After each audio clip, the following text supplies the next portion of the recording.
C'est une nouvelle petite vidéo où nous allons apprendre à créer un hook dans PrestaShop. Pour ceux qui ne savent pas, un hook dans PrestaShop vous permet d'ajouter des fonctionnalités supplémentaires sur votre boutique. Par défaut, dans PrestaShop, il y a des hooks un peu de partout. Vous avez la possibilité de faire un peu tout ce que vous voulez, mais cela a ses limites. On peut être buté parfois et on aimerait avoir un hook à tel ou tel emplacement par exemple, mais cela n'est pas disponible. Alors, dans cette vidéo, nous allons voir comment créer nous-mêmes notre propre hook. Pour le coup, j'ai choisi de créer un hook dans la page produit. Nous allons voir dans cette vidéo comment créer un hook. Nous allons placer un hook au-dessus de l'image produit. Pour cela, on se rend dans le code de PrestaShop. Nous allons d'abord localiser à quel emplacement se trouve cette image-ci. On voit, il est dans image container, dans main, raw product, call, page content, product flag et image container. On va aller regarder ça directement. J'étais déjà là. Ça se trouve, pour trouver l'emplacement, vous venez d'abord dans Product, vous vérifiez, on vous donne le nom du fichier, Product Cover Thumbnail, et vous tombez directement ici. On peut peut-être tester pour voir que c'est bien là.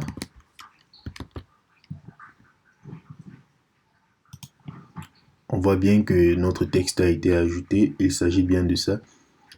Nous allons ici ajouter un hook personnalisé. Comment est-ce que on va l'appeler? C'est hook. On va appeler notre hook display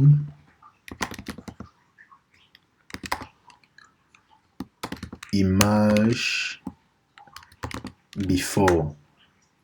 Display image cover before. Voilà, c'est très original. Bon, maintenant, ce que nous allons faire, c'est que nous allons utiliser ce hook dans notre module.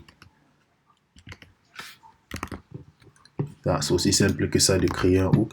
Pour le coup, j'ai généré un module sur le générateur de PrestaShop. Pour ceux qui ne le savent pas, c'est à cet emplacement.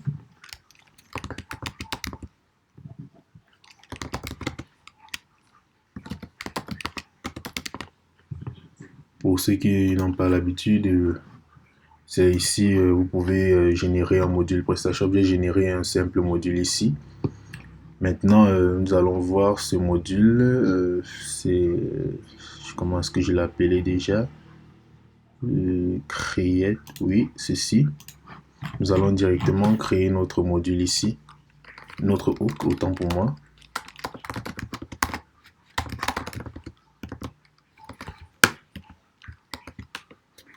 Ouf.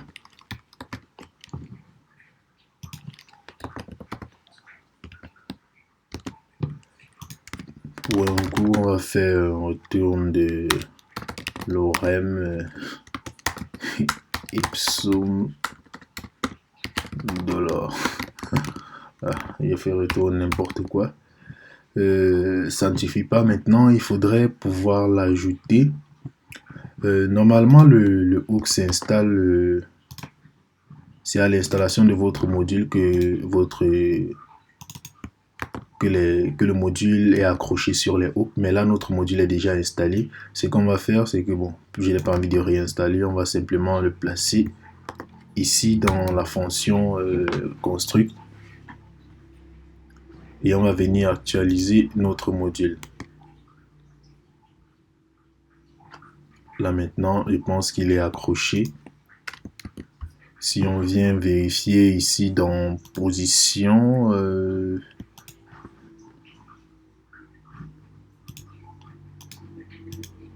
dans l'onglet position, et qu'on tape notre hook, j'écris.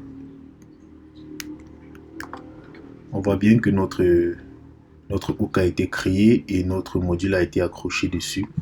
Maintenant, on peut venir en front actualiser. Voilà, nous avons créé notre hook et nous avons affiché du texte. Donc, on peut peut-être personnaliser ce hook et ajouter des variables.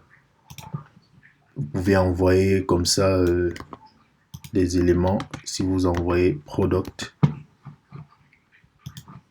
vous pouvez venir récupérer cela ici.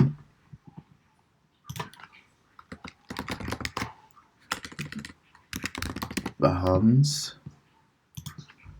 vous faites product égale à params product.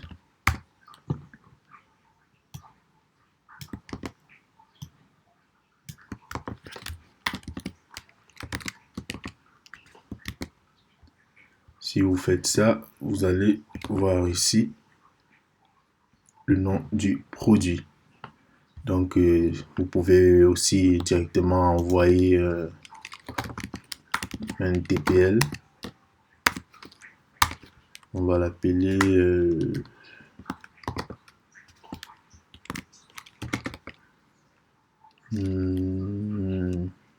comment est-ce que je peux l'appeler? Cover.tpl et on envoie.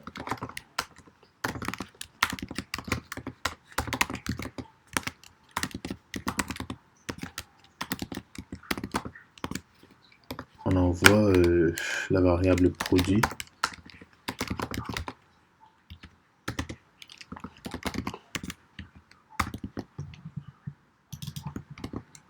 On vient là, on crée notre TPL. On va le créer dans hook / cover.tpl.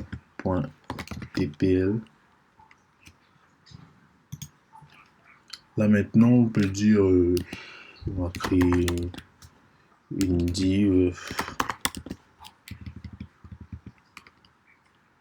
Pour le coup, c'est juste pour l'exemple. Hein.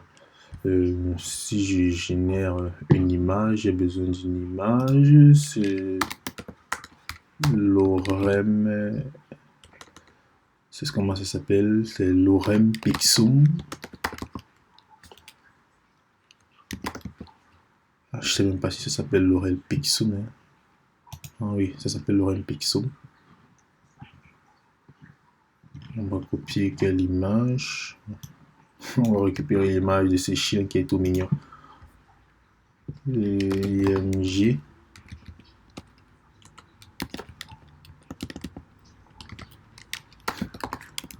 Pour le coup, c'est n'importe quoi. Hein.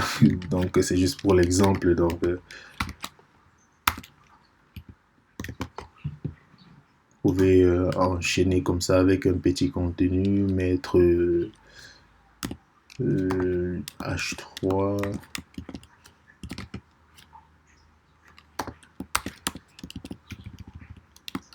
Mon hook personnalisé. Et peut-être aussi ajouter une description, l'orem pixum.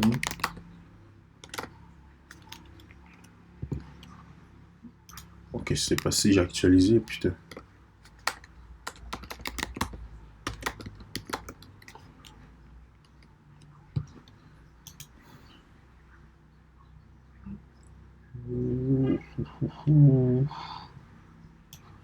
Copier directement ça, on va mettre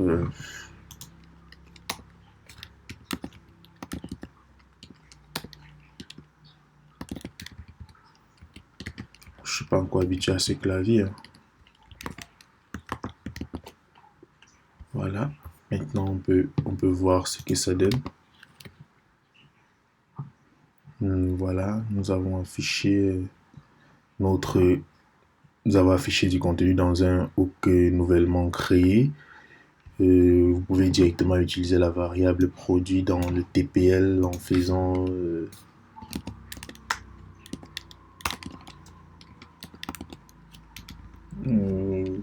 si vous mettez le nom, c'est product name. J'ai pas actualisé. Voilà, c'est bon. vous avez votre variable qui est bien utilisée. Pour le coup, c'était juste une petite vidéo où nous devons apprendre à créer euh, un hook dans PrestaShop et vous pouvez faire ainsi n'importe où, le placer où vous voulez. Vous pouvez même le dupliquer si cela vous tente. Par exemple, si je viens dans la page, si je viens dans produit, par exemple, ici on avait la possibilité de le mettre juste à la fin du bloc suivant qui est, je peux le placer où déjà? Juste après le formulaire, oui. On peut décider de le mettre juste après le formulaire. Bon, c'est vrai que c'est ridicule, mais bon, c'est juste pour que vous voyez que vous pouvez le placer un peu où vous voulez. Vous voyez, il s'affiche toujours très bien. Du coup, c'est la fin pour cette vidéo. Je vous dis à la prochaine pour une nouvelle vidéo.